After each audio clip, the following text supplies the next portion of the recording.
me really thank you for the opportunity today. It's really great to be here and to be out of the office. That was the last week.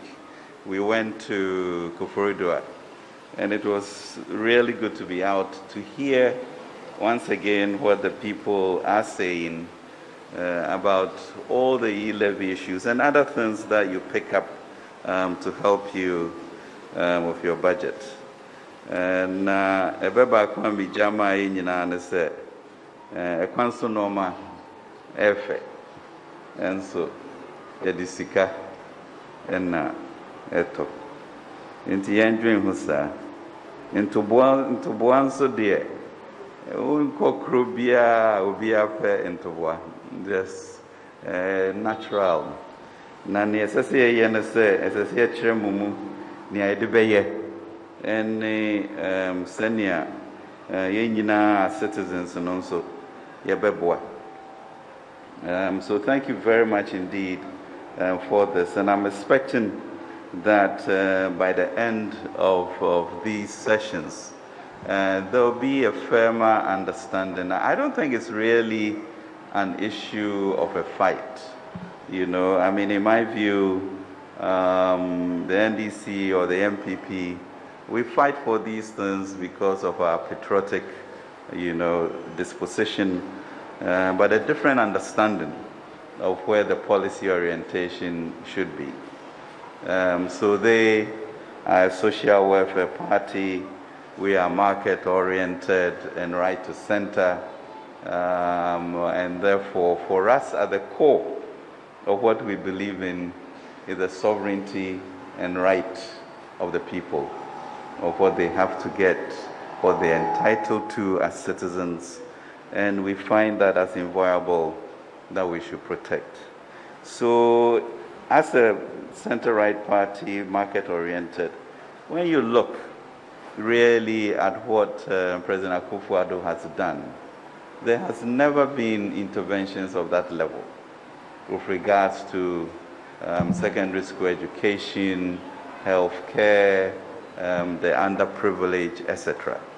Because, you know, you always try to compare the various governments, and in the end, you are comparing 4 years of an Akufo-Addo administration to incredible achievements. And then you look at 8 years of other administration, and even with Nkrumah, you look at, you know, more than 11 years, 51 or 54, when he became head of government administration through 57 to 66. So it's quite a miracle what the Lord has used our government for, and therefore what really is propelling us to do what we are doing. So I think the NDC stance about not having E-levy may be misplaced, but it's not because they are not patriotic. But when we do the numbers, you realize that really we are at a point in our nation's history where we need to do things differently to be able to cross the issues that are confronting us with regards to youth employment, which affects all of us and really goes to the dignity of our people who are home, the issue of our debt, so that we can start mobilizing our own resources. But to be able to do that is to ensure that all of us contribute. I mean, the argument could be killed immediately if you say that right now, as Madam Central Region mentioned, that we have only 2.4 million people contributing taxes for the whole nation of 30.8 million. Now that can't be right, we know that. So even for this year's budget, for example, and this is for Keck to tell his people, that if there are 21 million mobile money subscribers, at least, okay? And then we are saying in the budget that we have, 7 billion that we are trying to raise, okay? So let's say 7 million people now are going to be paying from the 2.4. That means it's 1,000 CDs for everybody for a whole year. Divide that by 12. And that's what we are asking Ghanaians then to pay 85 CDs a year to support all of this. If all the 21 million people pay into 7 billion, then we are asking Ghanaians to pay 300 CDs per each person. And that divided by 12 will give you about 25 CDs, a month, That's spurious analysis, but it gives you the extent to which this impact will be. But even beyond that, it's us saying that the first 100 CDs, i.e. 3,000 CDs in a month, will not be part of it because we are shielding the vulnerable. So you begin to ask, what the resistance is. And then you ask us why we are bringing that. And you see that, the world is changing. It's changing tremendously. Where therefore e-commerce, and virtual business is now becoming the order of the day. So for example, we had 78 billion CDs of transfers in 2016. In 2021, the year we've just left, it was 953 billion, meaning it's going to go to the trillions. And you are beginning to see how the economy is shifting. So in the same way in which we abolished certain nuisance taxes because they were not relevant and we needed people to be energized, also the realization that the economy is shifting. And if it is shifting, then when do we get a head start at it to begin to understand that business and also therefore to be able to raise the revenue required, because you can see 78 billion moving to 953 billion and you can see the trillions coming. And the opportunity therefore with digitalization to also then move to all of us being a part of it, and this sense that, this is pernicious, etc., etc. You then ask your opposition people exactly where we are going to get this type of resources, in an economy that is growing, that is getting modern, that certain things must be needed so that the dignity of all of us is enhanced. But, yes, I do finance, and I need to constantly think about the money. But it always has to be within the framework of who we are as Ghanaians, the pride that we have as Ghanaians. And so what is it that a small country like ours could lead the political emancipation of Africa? What is it that the Lord has endowed us with to be able to do that? And you ask the certain, destiny that is the Lord has given us. And we need to really understand that.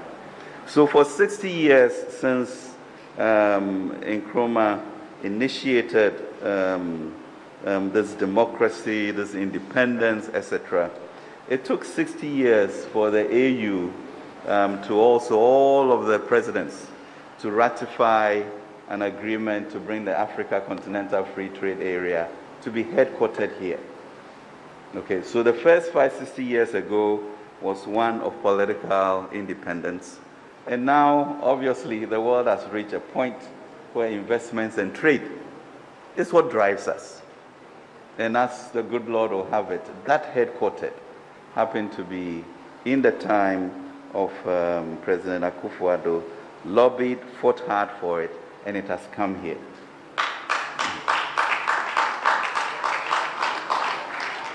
So we have to lead this issue of investments and trade as a center. And we have that possibility. Now, the possibility of that is also that we are going to get a lot of investment into this place. So we need to create our own viable economy with very substantially endowed, rich Ghanaians so that they can team up in either joint ventures, etc., and we can build the infrastructure to become a regional hub. So not only do we now start the political independence fight, we are now going to lead Africa in the emancipation on the investment and trade part. But we need to do our part. We need to have the resources to build the infrastructure so that there's a reason for why we become a continental hub. And this is the opportunity that we have to do that. But you know, the president always talks about 3 pillars to our Ghana Beyond Aid, and therefore when we went on to do the Obatampa program. And the 3 pillars are basically our political independence, you know, the economic growth, and then the spiritual. Because we Ghanaians, you know, well, we started with a wonderful hymn here, and we shall continue because that's our being, okay? So then he also broke sword for the National Cathedral. And the National Cathedral, you know, is going to become a symbolic issue for Africa, our spirituality and the leadership of it. You know, for me, maybe sitting at my desk, I'll say, okay, that's a lot of money that people, not the government, but people are going to mobilize to do that. But what does it really mean? 600 million people in Africa, that's interesting. Most of them can't go to Israel, that's interesting. So if 10% of these people come through, because we now become the new Jerusalem, and each one, usually when you talk about tourism spend, each one spends about $2,000 to $3,000. I look at the numbers and I'm like, wow, spirituality is good. It has its own blessings, and we should praise God for that. Amen. Okay. So I just want to cast a picture, you know, for us as to what the Ghana dream is. You know, political independence, economic emancipation, and spiritual elevation. And that combination is just so powerful for a sustainable country that then, you know, moves on in a way in which a dignity of our people are enshrined. I keep talking about the dignity of our people because when you look at the population, it's quite scary in terms of the extent to which we have the youth. You know, so literally, you know, some 6 million people will have to be accommodated for jobs. I think by 2030, we need to be finding 9 million jobs for people. So we have to move in a hurry, and government cannot support all of that. But we know that we are an entrepreneurial nation. Something happened and we killed that spirit. Because if you get the old names in Takoradi or Cape Coast or in Fansiman or wherever, you begin to see where our forefathers, you know, built up through coconut or cocoa or whatever to build these. So you see these big houses along the streets and you wonder what happened. Where did we lose this thing, you know, to now have this aspirations of poverty and the lack of empowerment? And this, the president has very little tolerance for, and he's saying, let's break this. You know, let's find a way for our people to recapture the glory of old of being entrepreneurs. Okay? So that's where we are leading to. And therefore, when we talk about the Youth Start program, a 10 billion CD program, to really elevate us, encourage people to take the risk, for us to reduce the risk, make sure that there are skills, enablers, technology, and also financing to be able to do that. That's where we are. So we're talking about E-levy, and you then begin to talk about Ghana as an idea of a prosperous, confident people, you know, who are clearly putting the black star in front of all things. Of course, all of us, you know, last week were really sad when, I think there's a country called Comoros. I don't even know where it is. But it brings a sudden, you know, reason to pause and to ask ourselves, can we continue in the same way?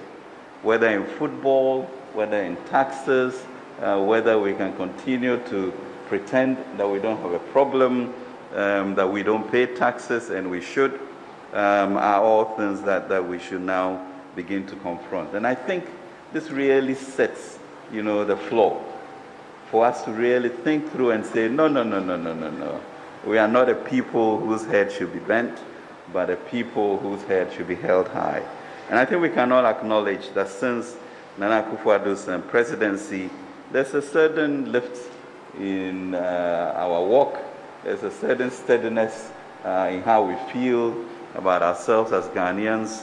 And as enumerated with the COVID-19 time, you could clearly see a president who cared about the people.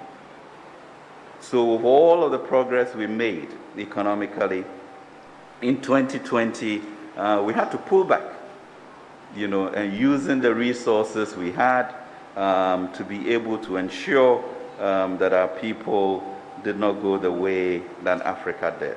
So even as the world and Africa's growth numbers fell, at least Ghana was able to keep a 0.4% growth. But more significantly, the issue of ensuring that we had our water, we had our electricity, we even had food, from us and from supporting the faith-based organizations to do that.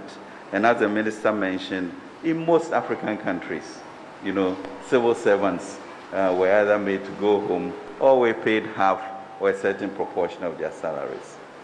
That was all shielded from us. And we're saying that now that we have all enjoyed that benefit and we know where we want to go to be able to support our debt, to be able to build an infrastructure that we are talking about, and to be able to ensure that our youth are employed. Let's come together, start this new tax handle, which is really going to grow as the way in which we grow, so that we can all be part of it. So during this period of 4.5 years, I think we spent over 40 billion on education, about 15 billion on enhancing internal security, another 14 billion on healthcare, and 18 billion on other flagship projects. And this is within 4 years, not 8 or not increments 15. So you may have some issues, as some people shake their head, as to what has occurred, but the numbers don't lie. Those have been spent, and most people are better off than they used to.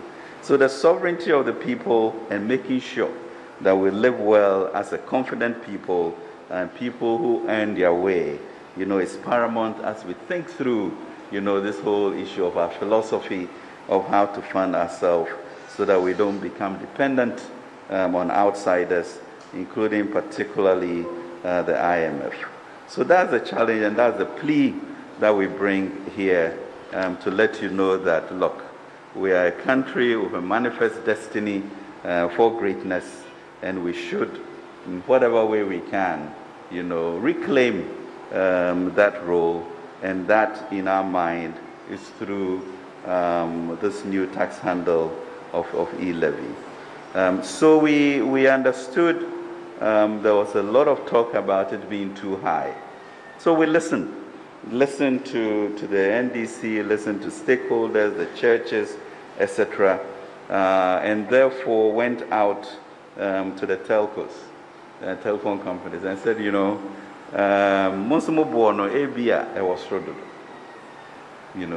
so we had some conversations with them, and even they realized that really this Ghana pie can be expanded considerably, and therefore agreed to what we are then beginning to call burden sharing. So they removed 0.25 from it, which effectively then ensured that the citizens' costs came down, but we're still able to maintain the revenue, which is important. We're still able to maintain the revenue to be able to tackle the debt, the infrastructure, and the employment, and other things that are coming. As you know, our region is also getting particularly perilous with regards to security. You can see issues in Guinea, issues in Mali, issues in Burkina Faso, etc. And therefore, we also have to spend quite a bit of money on security. So all of this is important for us to be able to do that. So we want to avert any explosive issues on our hand. I think the last time the road minister did some infrastructure work, we ended up with the need for about 78 billion CDs in the next few years to be able to do all the infrastructure that we want to do. So when we look at the budget, and let's say for Western region, you have the Sekondi market, we have the Fiankwanta, then we have the double road. All of that comes into what we need to be able to fund it. But there's no way we can forget the Western region in the things that we are doing.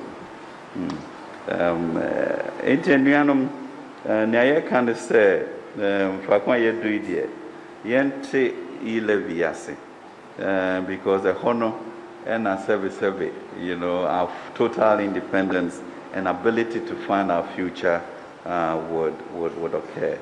So at the center of all of this is how do we build, a stronger nation in a way in which we can support all of our aspirations, but then also have a people, who are entrepreneurs, are building factories, have jobs, employing people, so that the dependence on government jobs are reduced. I mean, currently we have about all of our revenues, about 57.9% of it going to compensation.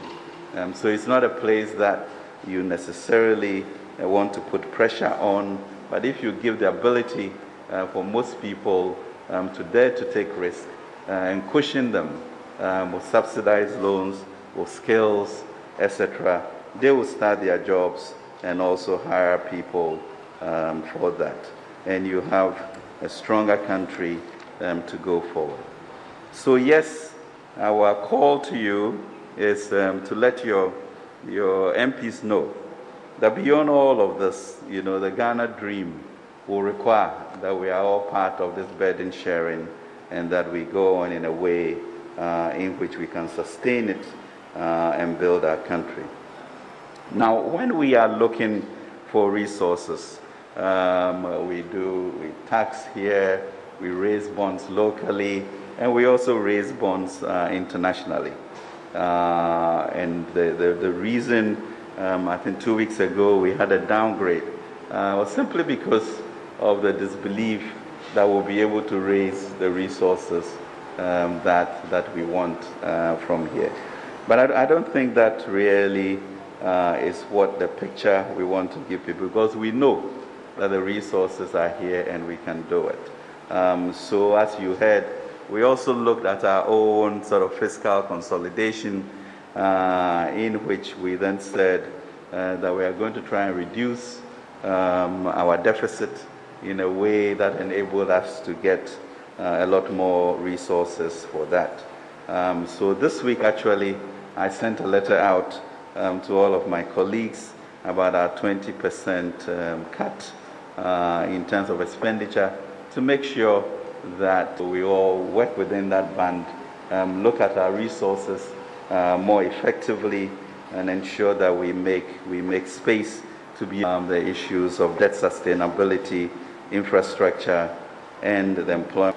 So that 20% cut that we are prescribing is going to mean almost a 2.4% in GDP, which then further brings the threshold down in terms of deficits and enable us to support our debt stability objectives and get a primary balance that is also positive. So we are going to do our best to restrain leakages. I know you've talked about the issue of the Auditor General, and truly when you look at that, that includes all sorts of obligations from the previous government, but also 10 billion of it is really collections and loans that are being taken care of. So it's not money lost, as you would say, but certainly in all areas that we are reminded, we will be reminded to ensure that we use this money well, and the issue of protecting the public purse becomes paramount to us. The other beauty of the E-levy tax is that it makes all of us responsible for protecting the public purse, and that is important because once you pay taxes, you have the moral authority to be able to require certain performances from the political elite, and that is what we should be doing. So as you know, maybe to make it very clear, as they have been put in there, this is what the E-levy will constitute of. Cumulative transfers of 100, will not by the same person. Transfers between accounts owned by the same person. Transfers for the payment of taxes, fees, and charges on government.gov platforms, electronic clearing of checks, specified merchant payments will be out, so that as a merchant, if you register, it will help you, and it will also help me know how to tax incomes. And transfers between principal, master agents, and agents' accounts will not be covered. You are free. So these are the areas then that we'll be looking at to make sure that everybody participates. So in addition to this is what we are going to be doing. I think there's a benchmark announcement that GRA will do to help increase some of our tax revenues. The fees and charges bill is in Parliament to also help with that. Exemptions to cut them down or to have a better oversight over them will also do that. But we have also said at the Ministry of Finance and Government that we also look forward to maybe a quarterly report as to what we have been using the proceeds for, so that there's accountability and transparency. Because it's a mission for all of us, and a crossover into a new realm of just national accountability, national participation, seeing that we as a people, when we decide to come together, there's no restraint from where we are able to go. And as the Bible says in Genesis, if we all speak one language, understanding the greatness of this country, what the Black Star should be, there will absolutely be no restraint to what we can achieve. So that's the deep request that truly the President is making. Let's wake up to understand what our forebears believed we could do. Let's revive that energy, be an entrepreneurial state, pay our taxes together, watch after each other, make sure that our children are employed, and we will be that great nation that nobody can. But we need that spirit of courage, the spirit of love for each other, understanding that my neighbor's kid not working also affects me, and the self-discipline to be able to get there. But I have no doubt, as a people, as I have seen what we inherited in 2017 and brought it this far, that we can even go higher and greater than that. And na yempeja oman yi a yen nananom de agyayen na yen so yen ye yen de enti pen for me damase na what's the problem.